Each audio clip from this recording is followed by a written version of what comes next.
Lourdes, une ville tout entière dédiée à son sanctuaire, un monument que vous avez classé en 3e position. De passage à Lourdes. Il y avait Radio Londres, branchez-vous maintenant sur Radio Lourdes. Bonjour, bienvenue dans cette émission De passage à Lourdes. Mathias anime chaque semaine une émission dédiée aux pèlerins et il est intarissable sur Lourdes et son sanctuaire. Un sanctuaire qui accueille 5 millions de visiteurs chaque année.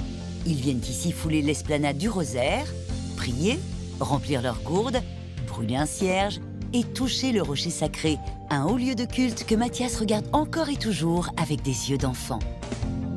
En Lourdes, ce qui est extraordinaire, c'est la patte humaine. C'est ça la grâce de Lourdes, c'est les gens qu'on y croise. C'est improbable Lourdes, parce qu'on y voit des gens très différents, venus de pays les plus divers et de niveaux sociaux les plus divers.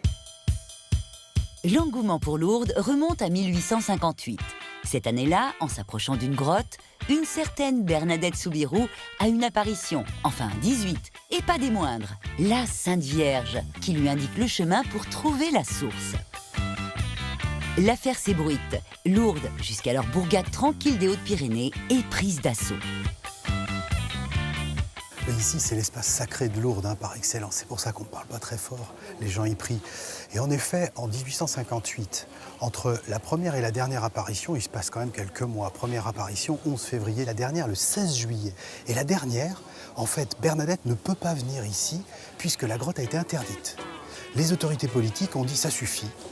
Lourdes est sans dessus-dessous. Le monde commence à affluer. Il y a une espèce de peur des autorités et qui décident d'interdire l'accès à la grotte. Le chemin ne restera pas barré longtemps, mais Bernadette, elle, est sous pression. Bernadette Soubirous était à l'époque une vraie rockstar, très sincère dans ses convictions religieuses.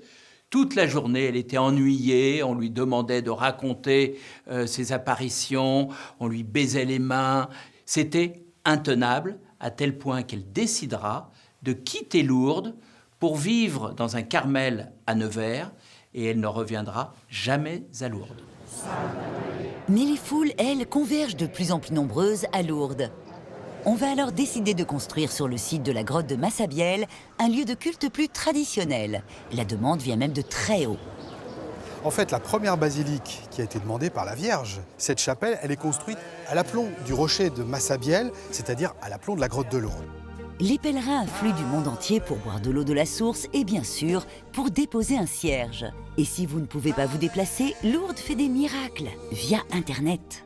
Du monde entier, on peut commander son cierge de Lourdes pour que nous puissions venir le déposer chaque matin dans ce brûloir et qu'il puisse brûler aux intentions des personnes qui se trouvent de par le monde et qui peut-être ne viendront pas à Lourdes ou jamais à Lourdes.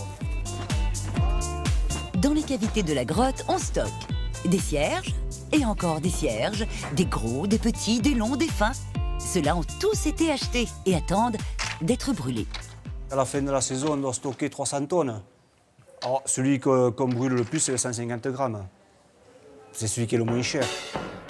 Mais bien entendu, quand on vient à Lourdes, c'est souvent avec une petite idée derrière la tête.